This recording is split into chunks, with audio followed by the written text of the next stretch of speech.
Sir, you're not audible. Yeah.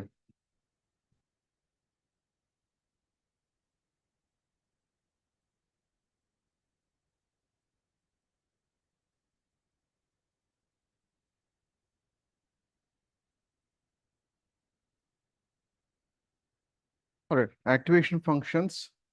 Continuation to yesterday's session. So active step function is going to be anything less than or equal to 0 is going to be suppressed as 0, whereas anything greater than 0 is going to be considered as 1, which is used to be an activation function for multi-layer perceptron. Whereas in the case of artificial neural network, the activation function has been changed from step function to sigmoid function. But usually the activation functions, when we look at it, the middle layers are going to have either sigmoid, tanh, or ReLU. The most preferred one is ReLU, is because that's the most advanced version. When it comes to output layers, identity function will be used. Even not to mention anything, by default, it's going to be identity. That is for regression problems. And when it comes to binary classification, it's going to be sigmoid, whereas for multi-class, again, it's going to be softmax. For multi-label, again, it's going to be sigmoid.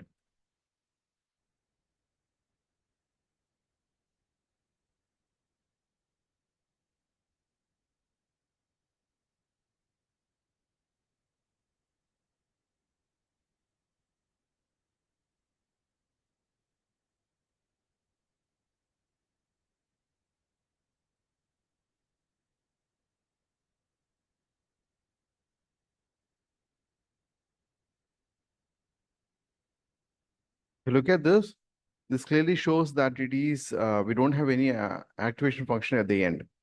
Even though all the middle layers have ReLU, but we don't have any activation function. It means by default, it's going to be regression. And if you look at this is the regression problem. Whereas for classification, you can see autoscore. Autoscore is for regression problems, right? Whereas this one, classification, we have another example. Classification, it is sigmoid because this particular data set is binary classification problem. If it is multi-class, we're going to use softmax at the end. You can see softmax for this particular data set, right? Again, multi-label, I have not given an example here, but if it is multi-label, we need to use sigmoid, not softmax. All the middle layers, we always prefer to have ReLU, but it is not been restricted to use ReLU. We can even try sigma and tanh, but those are more old or legacy kind of. We'll see what is activation function, the actual formulas are. Sigmoid function is going to be 1 plus e power minus x. We already saw that activation step function, right? Sigmoid is 1 plus e power minus x. When we feed input to this one, then it's going to yield out a graph like this. So we need to provide the threshold. That threshold by itself is a parameter. Tanh is going to be an extension to sigmoid, e power x minus e power minus x, that is e power x plus e power minus x. The only difference between sigmoid and this one is, if you look at it, the y-axis, it's starting from 0 to 1, whereas this one, it starts from -1 to 1.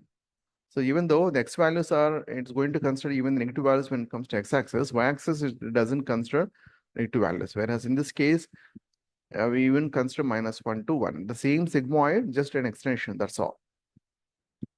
ReLU is the most powerful one.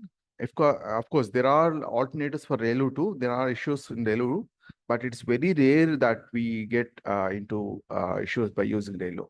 All the middle layers, doesn't matter what, we always use ReLU. So whether it's regression, classification, binary, multi-class, doesn't matter what. It's always ReLU. So you can see that all over, you can see ReLU, right?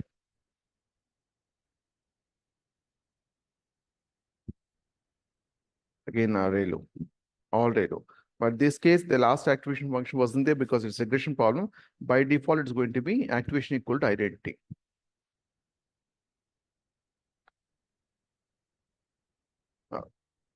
You may get a question why we even need an activation function. We have seen a glimpse of what an activation function is yesterday. If we don't have an activation function, let's take that this is the problem and we need to categorize into two categories. One, the green section, other one is red. In this case, it is difficult to draw a line and categorize it into two. So in that case, what we can do is if we use linear, by default it's linear. If we use linear, then we're going to get linear lines. There is no way that we can create a circle around this green to categorize this. So if we use any other like activation function like ReLU or sigmoid or tan H, whatever, we can able to segregate it. Let me show you. You can see that start forming it with 200 epochs. I got this one. We can even try other activation functions like sigmoid or even this one, tan H. But ReLU, as I said before, so always you rely on ReLU because that is the most advanced version. You can see it right now. There are alternatives for it. There are advancements even to ReLU. I will see it in a short while. 200 is the data points, or what? ReLU, 200. 200 is the number of epochs, that number of iterations. Okay. Number of times that the whole data set has gone through. And 256 is the number of neurons that we have picked. Actually, if you look at this structure, this comes from here. Because hidden neurons, I mentioned 256 neurons. So by the first layer is going to have the number of input columns. In this case, we have only two input columns. That's the reason I have mentioned two. And where is, yeah. And it has middle layer is going to have 256 neurons. So this one is to only demonstrate why we even need activation function. Why can't we go with the blank one? I mean to say identity, which is linear. So if without that, visually it's difficult to imagine it in theoretical form. That's the reason we came up with this one. So you can see that more and more epochs you give, more and more better you get. So this is something not possible without using an activation function. If we go directly with identity function, identity function is, we should not consider as activation function, is directly taking the data as it is. If we take W1 X1, W1 multiplied by Sir, X1, yeah, sir, right. how is the number of neuron is decided? Is 256 Test trial, yeah, it's just we need to keep trying it, that's all. So there is no strict rule that it has to be this one. But the input columns, again, input dim is basically we know how many input columns we have, right? In this case, we have given 64, and in another case, we have given 258 or whatever. It all is trial and error. So there is no based on the accuracy. So if you scroll down, because the loss is keep on going down. So 0.4982. The accuracy is almost 100%. It's not just the accuracy, you need to keep an eye on this loss also. It has taken 3 minutes per step. And of course, this is the number of epochs. 200 by 299, 199 kind of. So if we take this one, usually we threshold is basically represented as theta, right? So if we don't have that, that is what linear is all about. Without linear, I mean, without using an activation function, without checking threshold, then there is no way that we can solve these sort of problems. That is something that is non-linear. So the activation functions are then identity. Identity function you should not consider as an activation function at all. Other than identity will bring non-linearity. So that is why, that is when most of the complex problems be, right? So most of the problems are non-linear. If it is linear, like regression problems, we can straight away use without even activation function.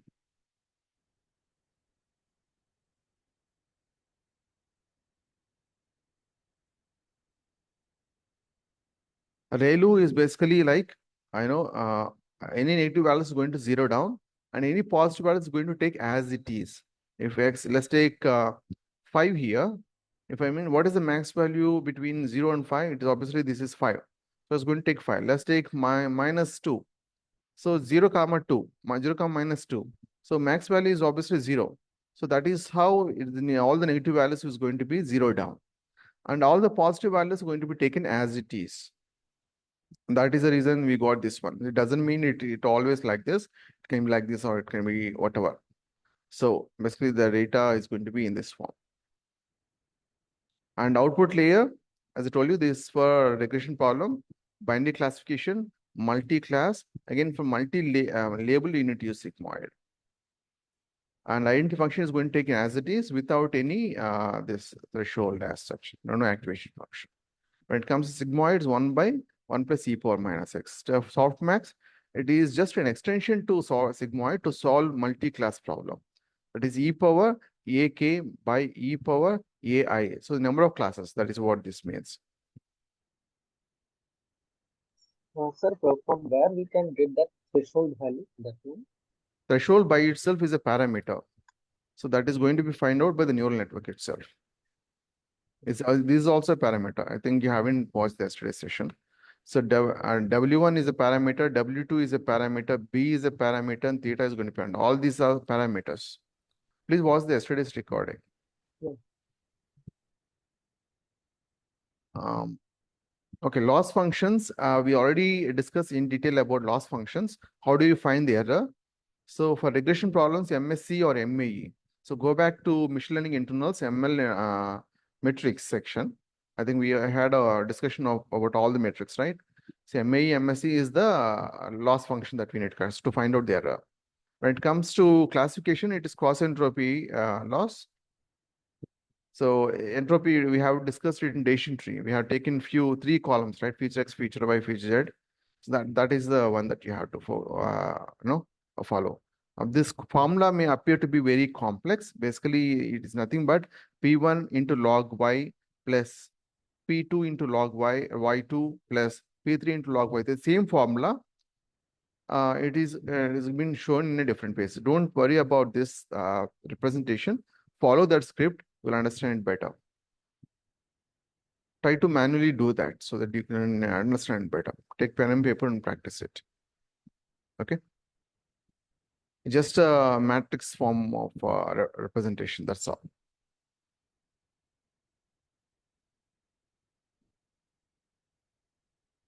So as I told you, this you know to follow this, just follow that particular script. Why loss function? Obviously, we need to find error. Only when we find error, we can go back and adjust the weights. And I mean to say, recalculate the coefficients, recalculate the parameters, weights, parameters, coefficient, the same term, the same thing. Okay. So we need to recalculate the coefficients and then again move forward. Again, the same thing we discussed here, like fast move forward, and again, after calculating the error, we need to go back and adjust the weights, and again, we need to move forward. We call it as feed forward, and backward propagation. When we go back, we call it as backward propagation, and we move forward, we call it as feed forward. We're feeding the weights. Training neural network, basically, we know what this means. Training data set, when we take data, we are not going to train on the whole data, complete data. We need to split into train and test. Why do we keep the data set why do we keep certain test data set aside? To check how good the model is, right? So the same machine learning thing. Here we have batch learning and mini batch learning. So I hope you remember gradient descent thing, right? Gradient descent, we discussed like how to calculate the coefficients.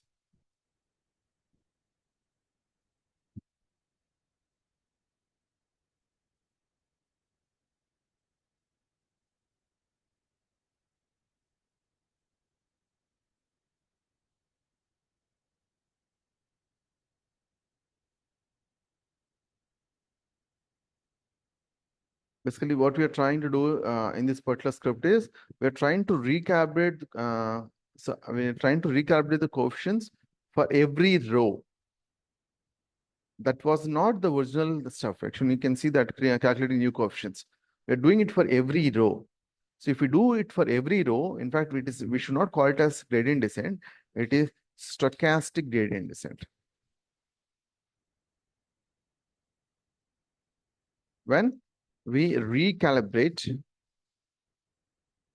coefficients for every row. What if it is for the whole data set? Suppose if we take the data set We apply the same weights for the whole data set. At the end, when we try to recap the coefficients and apply it in the second loop, right?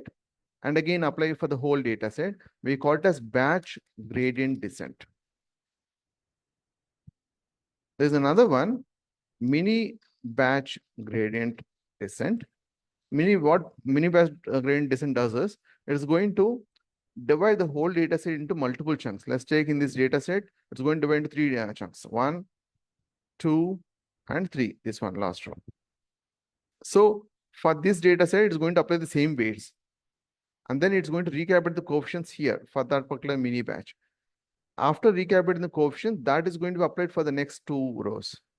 And again, it's going to recalibrate the coefficients after 2 rows completed. And then the new coefficients will be applied in this row. And again, it's going to recalibrate the coefficients. Again, it's going to go back and apply the same coefficients for these 2 rows and recalibrate. So it's going to be mini batch. So original one is batch gradient descent, but match gradient descent takes a lot of time. So they came up with stochastic gradient descent. But the problem is that it started learning even noise, overfitting issue. A lot of no, it started learning noise, even noise. Then they came up with this mini batch gradient descent. So mini batch gradient is widely been used. There are other alternatives for this one. You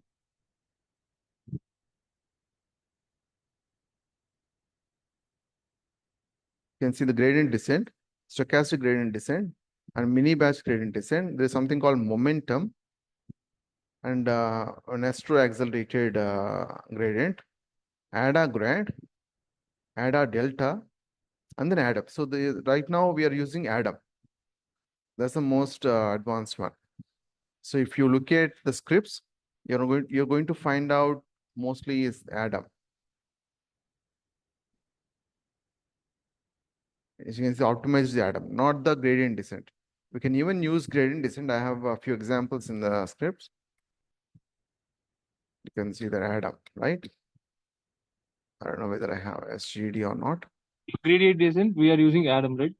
Yeah, in neural networks, even there are better advanced optimizers compared to gradient descent, the typical gradient descent that is being used in machine learning. So that is Adam. The most advanced one is Adam. So the explanation about the Adam is same as the gradient descent itself. Is that no, not exactly, but it's a combination of ADA delta and momentum, ADA grad and momentum. Momentum is basically what it does is going to speed up. It's going to start with bigger, learning rate, and it's going to reduce the learning rate. So when it reaches to that optimal value, so it's going to be like this, right? Initially, it's going to come with bigger learning rate, and it's Yeah, going to minimum is that. keep reducing it. Yes. So when it reaches to this optimal, it's going to be so the reason why they have gone for this is like it's going to speed up to reach to the optimal point. There are a few advancements here, and the formula has been changed, but the Adam is basically a combination of momentum and ADA grad, or even in fact ADA delta, I can say. So that is how they came up with this one. But Adam is not pure innovative thing. It's a combination of the previous methods. Okay. But use Adam. That's straightforward. So you can even have SGD somewhere, like some places. But you can see SGD, ADA grad, RMS prop, Adam. Right? I have used even I have given the list like how to make use of it. So you can simply replace the optimizer in the compile part. That's all. So here you can see optimizer, right? By default, it's going to take the optimizer as it is once you have this one. So SGD, this is stochastic gradient, and there's ADA grad implementation too.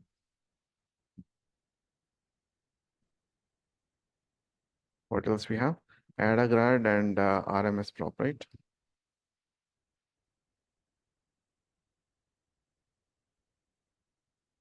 You can see the ADA grad implementation. One thing is, you not to make any changes. Just instead of you just copy and paste instead of Adam. You can remove that part. So ADA grad and RMS prop.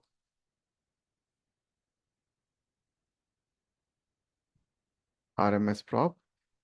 Here is this implementation is going to be RMS prop. Just before fit, just apply this one. If we have Adam here, just remove it and apply this. That's all. And of course, we have Adam, most popular one. You can see the Adam. You can just plug in and play. So all the scripts been given in well structured manner. If you can execute it once and after listening to the session, we'll understand how to plug in and play. That's all.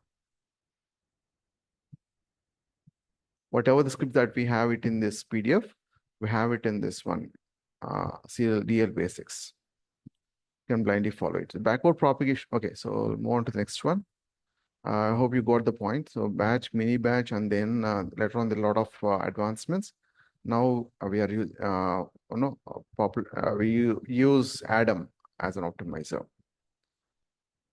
But you can give a try. You can check the way it performs. Now, optimize is all about finding out the right parameters for the weights. That's all.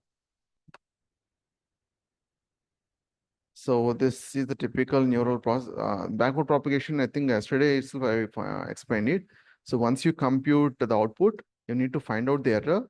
Once you find out the error, we need to try to minimize it. How do we minimize that? We need to recalibrate the coefficients, weights and biases.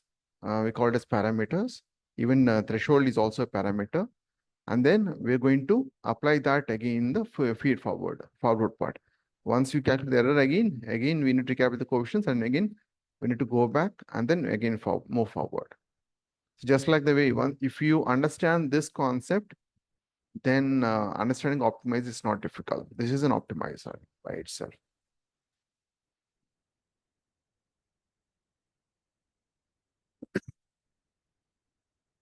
So just I have taken an example here.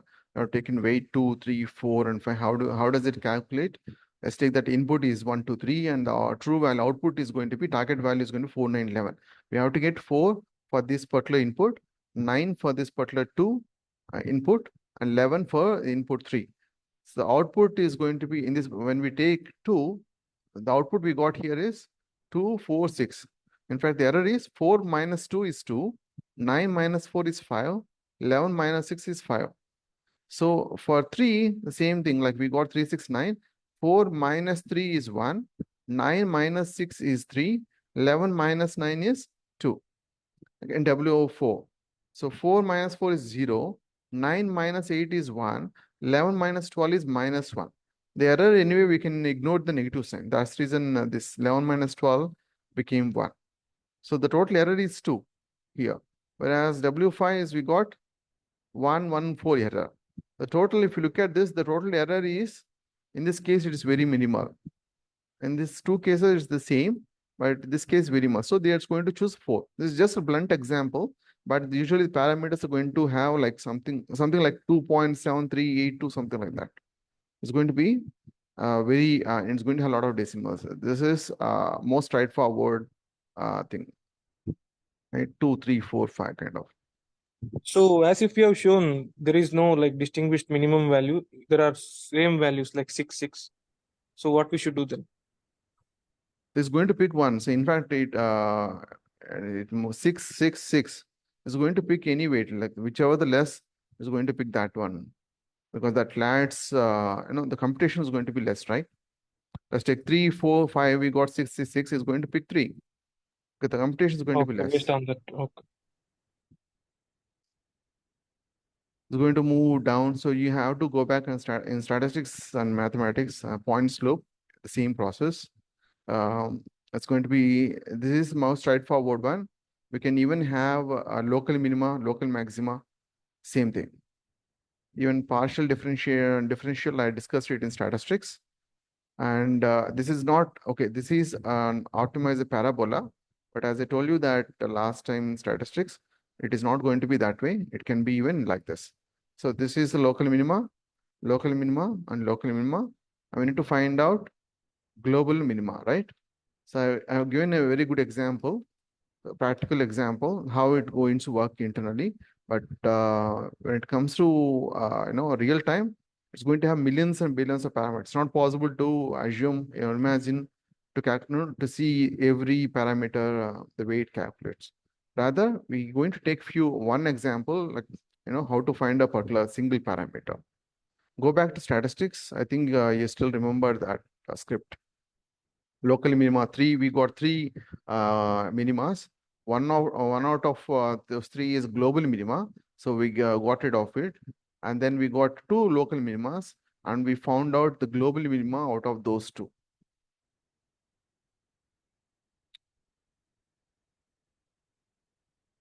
Obviously, the whole idea is to minimize the error. That's all. We discussed this about this batch gradient descent, stochastic and mini batch.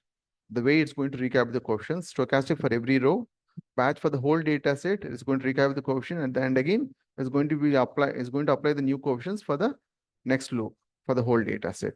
Mini batch is going to divide into small chunks, and we're going to recap it for every mini batch. Yeah, I think this example I showed you, the local minima and local minima. Out of these 2, we need to find out the global minima.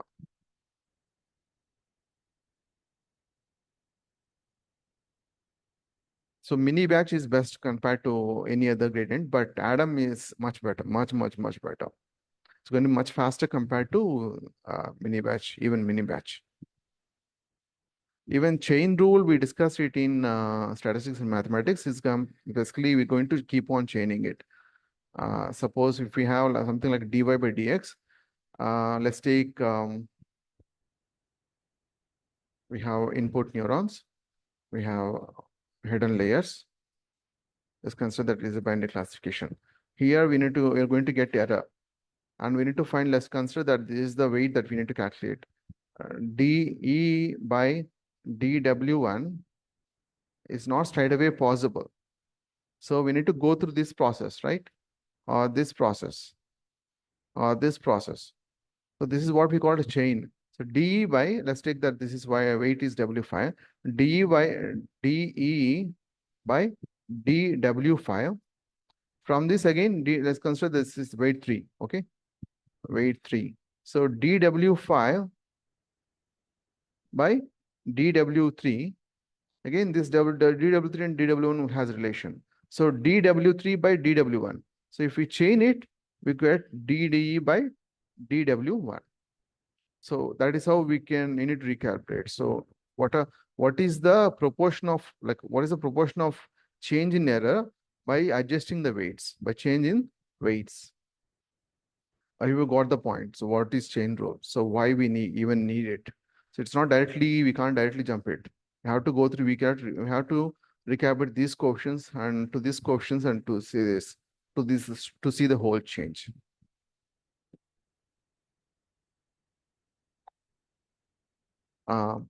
Just a mathematical proof that how this chain rule works. But if instead of this following this, follow this one. The W1, W3, W5, and D change in error. So we can't directly jump to W1, right? So we're going to go through this one or something like this. Let's take a W6, D by W6.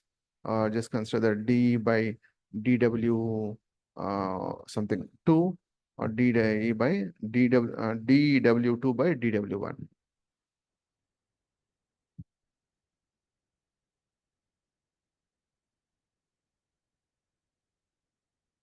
Macro proportion already discussed. So once we get the error, we need to recalculate the coefficients. That's the whole idea. The whole idea is to minimize the loss. That's all. This is for classification. This is for regression. Of course, we need to rely on MSC rather than MAE.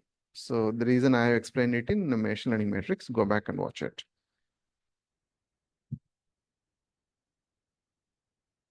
The whole idea is to zero down so that we get the optimal value reach, right? There won't be any change. That's what it means.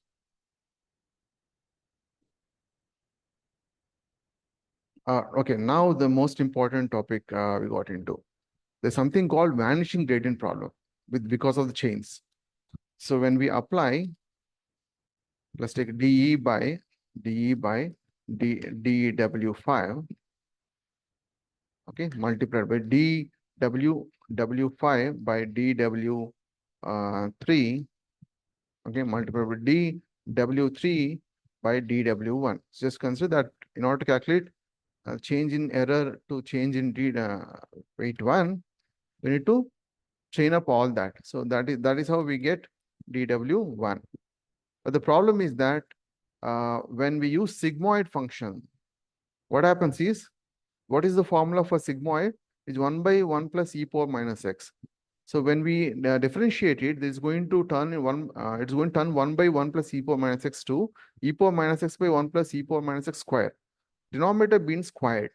When we keep on chaining it, when we keep on multiplying it, what happens is the denominator becomes more and more bigger and is going to become less and lesser. It's almost reached near zero, which means we will never reach to the optimal value. We call it as vanishing gradient problem. The gradient itself is going to almost zero. It doesn't mean that it will not reach. When it almost near to zero, it will take millions of epochs, which is not practically possible. So sigmoid, when we use sigmoid as a activation function in the hidden layers, middle layers, this is one of the problems we face. That is when this ReLU function came into existence. In fact, it is not ReLU directly. It is sigmoid to tan H. They modified it to tan H, but it didn't work well. The new research came in and the ReLU got into existence. And ReLU is this. All the positive values are going to be taken as it is, whereas all the negative values are even zero, it is going to be mitigated to zero, down to zero. Even when we differentiate it, it's going to be like this. Okay. And there are, even there is a problem in ReLU, which is a very rare case. I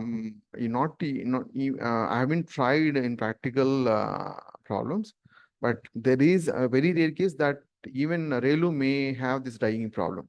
Dying problem in the sense the gradient is going to be almost near to zero, which will never lead to optimal value. So to solve that, there's something called leaky ReLU. Leaky ReLU is the same ReLU, wherein few you can see that positive values as it is, but when it comes to negative values, they are going to take 1% of that negative value. The remaining values are going to be zeroed out, kind of. Okay. So alpha and 2x, negative values going to be taken only 1% of the negative values. So it's not completely zero, right? That is leaky ReLU. In fact, there are advancement even to leaky ReLU. That is ELU and CELU. The only difference is basically they try to combine. They understood that there is a very rare case that even ReLU may have this problem. They came up with leaky ReLU, and instead of X, what they did is they tried to insert the sigmoid thing. So what is sigmoid formula? 1 by 1 plus e power minus x, right? They tried to experiment try to combine both sigmoid and this one, and they came up with this one, ELU, exponential linear unit. It's same, instead of x, it is e power x minus 1. And there is another one, CELU, which is scaled exponential linear. So it's going to scale, and it's going to apply scaling, which is lambda here, on this data. So instead of taking the values as it is going to apply scaling. So that it is going to be keep it in between 0 to 1 or 0 to 2, whatever. Especially when the data, when the values are exponentially growing, then the scaling is necessary. That is CELU, right? Next concept is parameter initialization. So for hidden layers, initially we came up in this gradient problem, we initially came up with B0 and B1 as 0, 0, because we don't know what those values are. Finally, we came up with something like 0.52 and 2.76. What if these coefficients, instead of B0, 0 and B1, 0, can we initiate it as 0.3 or let's take 0.5, 0.5? This is going to be a lot quicker, right? To reach out to this point. Of course, we don't know, it can be even 0.2. Then in such case, it has to go back. The point is, in fact, they worked on this issue. So how can we initialize the parameters rather than initializing it 0? But is there a better way to initialize those parameters? Okay. So they came up with something called even Xavier, there are two concepts, Xavier initialization, HE initialization. Xavier initialization is, so just consider that this is a set of neurons. There's another set of neurons, okay? So even input layer, we have to come up with weights, right? In this case, again, another set of parameters, other set of parameters. That is W1, W2, whatever, including bias. And of course, even threshold for activation function. So the Xavier initialization, what it does is going to take the number of neurons. So just consider the input neurons has, input layer has 10 neurons. It's going to take 1 by square root of 10. And it always assume that mean is going to be 0. It is going to generate random values between the, having mean 0 and standard deviation. So this is going to, so if we take the random values mean, the total mean is going to be 0. It will make sure that the mean, all the random values are going to be, mean going to be 0. So it's going, basically what it does is going to generate few negative values and few positive values. Only that is the only case, right? Then it becomes 0. And standard deviation is going to be 1 by square root 10. So the between how far it is from the mean, it is 1 by square root 10 for this particular layer. That is how it's going to initialize the weights. So to the only idea is to reach out to the optimal value faster. We can even start with 0. There's nothing wrong in it, but it may take a lot more time. And there is another one, a HE initialization. The only difference is the same concept. Standard deviation, they assume that 2 by square root 10. Okay. So the deviation, initially it was like this, 1 standard deviation. And they came up with this, another one, 2 standard deviations. Okay, then it's going to generate a random values that if you take mean for all those values, is going to be 0. And standard deviation from the mean, that means from 0, it could be negative value or positive value. It's going to be 2 by square root 10. It's going to be in between this value. For example, if the mean is 0 and standard deviation is 2.5, the value is going to be either minus 2.5 to plus 2.5. If we add up and find out the average, is going to be total 0. This is HE initializations. That's how it is going to be initialized. The initialization means the first values, right? Initially, we came up with 0, 0. It's going to initialize at the first time, but it's not going to affect later. So when we move forward, again, backward propagation, it's not going to do anything. Only the initialization, the way it's been initialized. The only intention is to speed up to find out the optimum value. That's all, nothing else. Okay.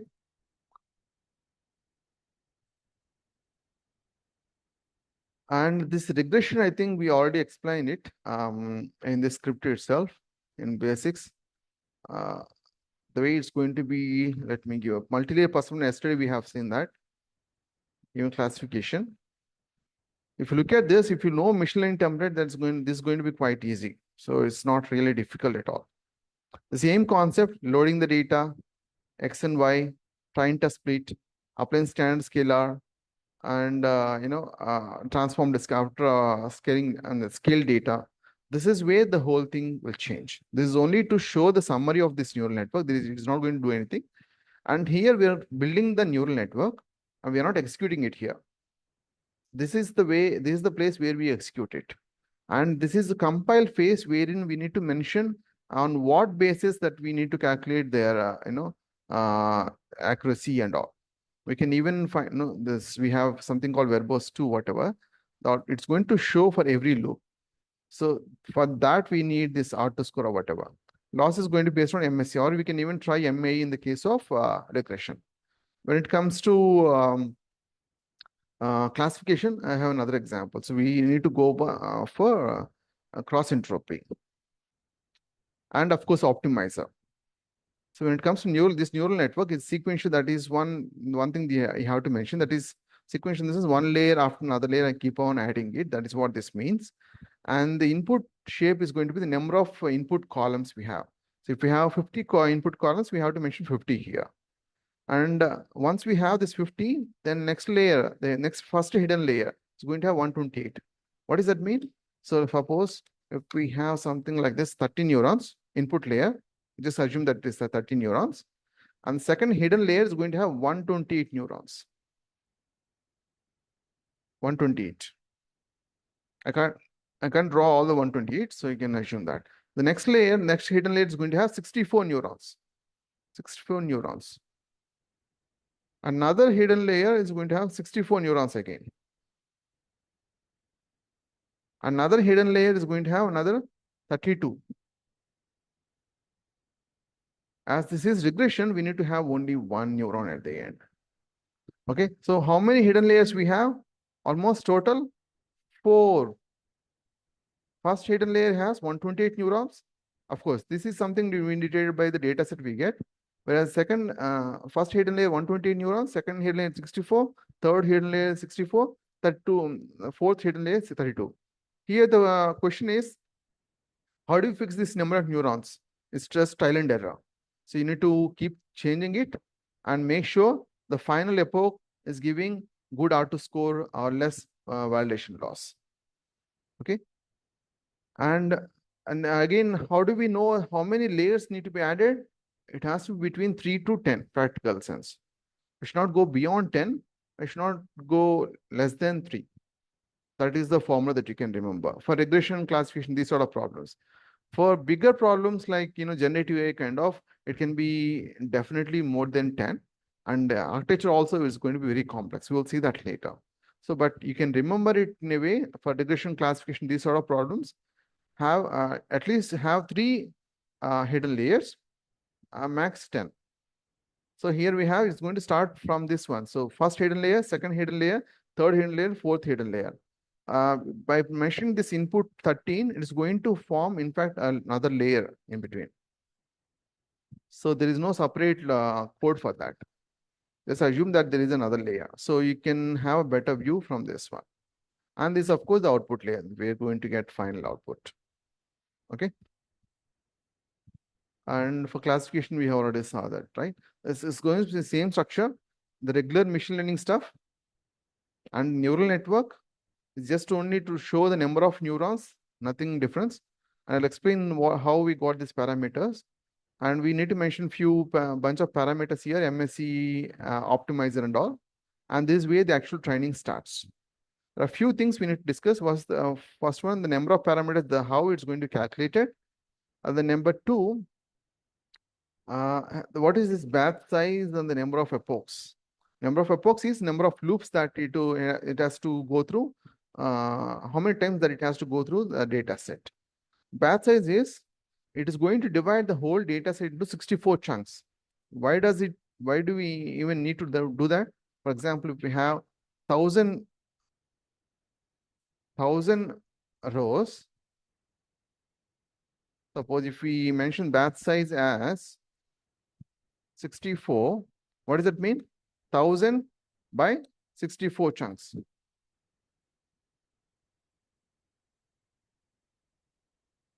So each one is going to have 15 rows. Rough figure. Some of it may get 15, some of it may get 16, right?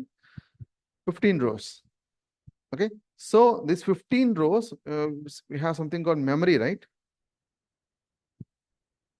So in each iteration, suppose here we have mentioned 100 epochs, right? How many epochs we have mentioned? 100 epochs. 100 epochs. So when we mention 100 epochs,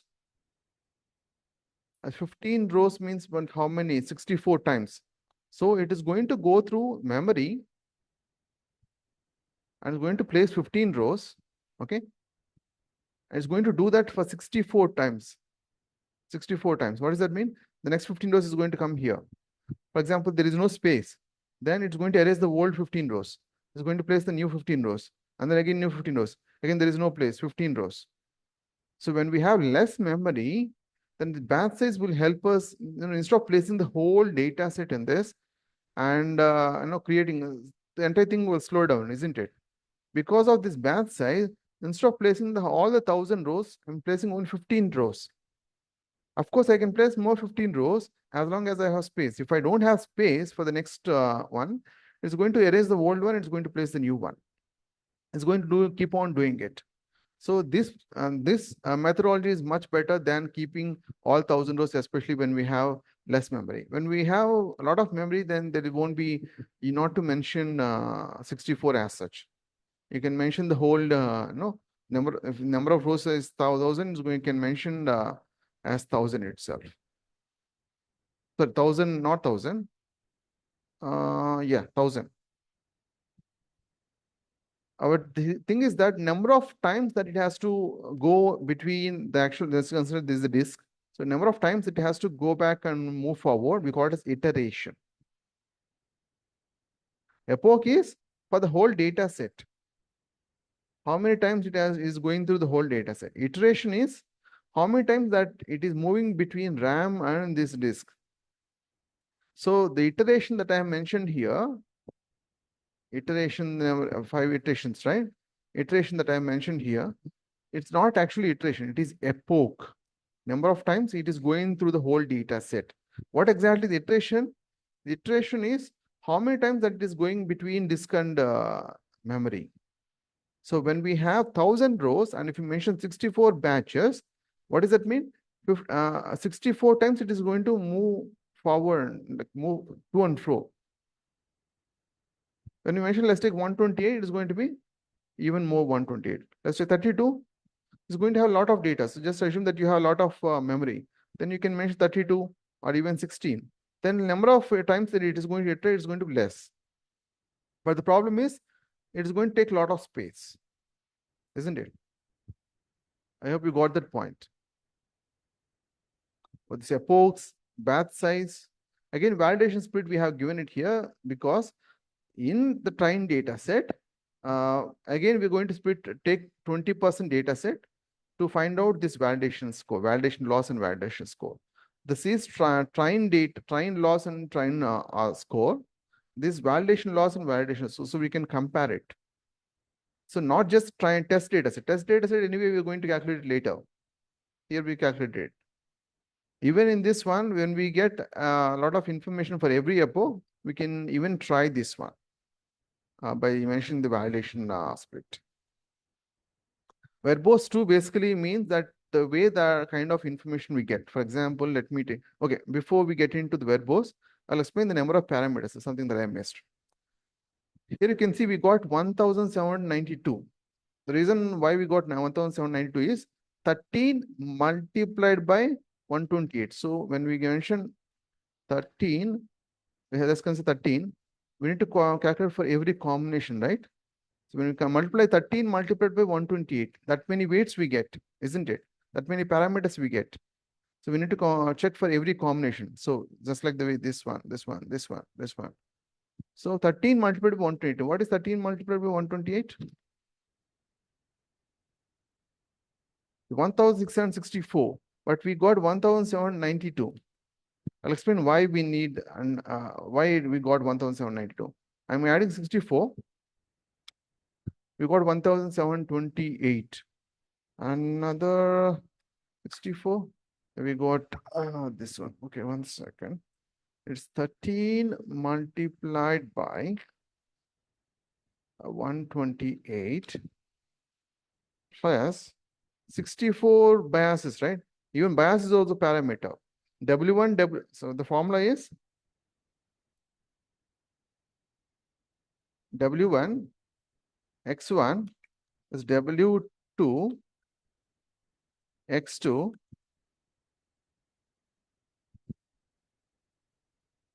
X2 plus bias, and of course is theta. So how many parameters we have? W1, W2, beta is also parameter. So for every neuron, it's going to add one bias parameter. So it's going to be 13 multiplied by 128. 13 multiplied by 128. Sorry. To 0 down. 13 multiplied by 128. 1664 plus for each input column, sorry, for each hidden layer, I mean to say here, this one, We need to calculate 128. Now it is 128. 1792. We got 1792, right? The next one is going to be 198, 128 into 64, right? 128, sorry. 128 multiplied by 64. 64.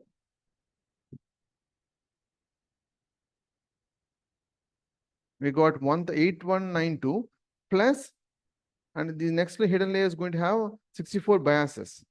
That's going to be plus 64. That is how we got 8256. The same way, 64 multiplied by 64 plus how many neurons we have here? 64. So 64 biases we need to add. So 64 plus, sorry,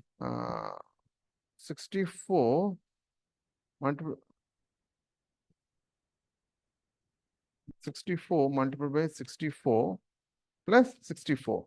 So 4160. The next one is going to be 64 multiplied by 32 plus 32. 64 multiplied by 32 plus 32. 2080. Again, the 32 multiplied by 1 plus 1. So 32 multiplied by 1 is 32 plus 1, 33. Total number of parameters are 1792. 1792 plus 8256 plus 4160 plus okay, 4160 plus 2080 plus 33. 16321. So that many parameters is going to generate. So neural network is resource intensive and it's going to take a lot of neurons. I hope you got the point now, like the way you need to calculate neurons, when the parameters, and why we need the compile phase, fitting phase, and thereafter, of course, why did I mention fit twice? I would have copied blindly, maybe to show you the difference between verb 0 and verb 2. So there is no difference. Let me execute this data set to show you the difference between verbose 0 and verbose 2. The amount of information that we get while it's getting tried, that's the difference. There's no much difference. You can see that we're getting a lot of information, isn't it? I'm giving 200 epochs. Even we don't require to mention 200 epochs, just we can mention 50 epochs to show only how this verbose works, right? We got this one. I think it's got completed. All right. Now, if you look at this verbose 0, it has been completed. It has not given any information as such. What if it is verbose 1? It is giving some information. We'll compare after it got completed. And this got completed. Let's try to see the difference between this one and this one. Epoch, of course, it is giving epoch. And this one, if you observe it closely, it is giving the progress bar. Even though you don't see that, difference, when the system is slow or if the data is huge, it's going to progress. This is actually a progress bar.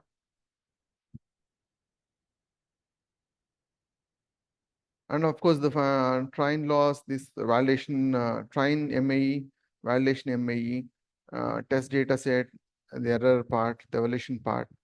One good part is like we not to compare one model to another model.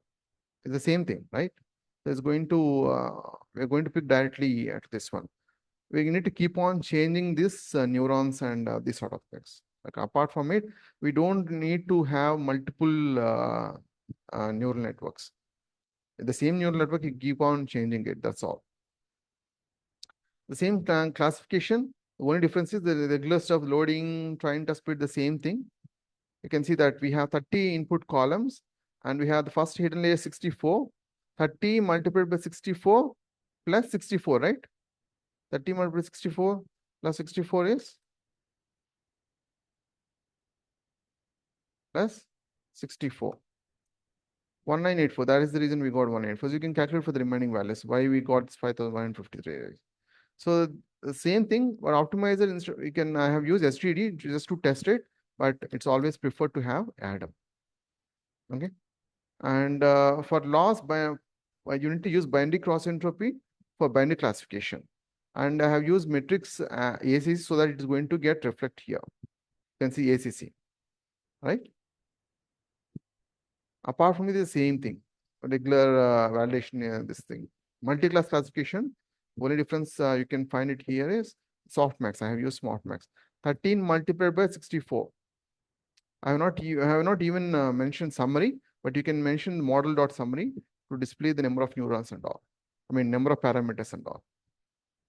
It's the same stuff. There is no difference. Only thing is the last activation function. That's all.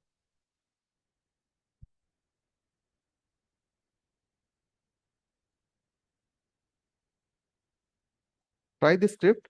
Definitely is going to be very informative. And whatever been said in the session, watch the video and then try this one.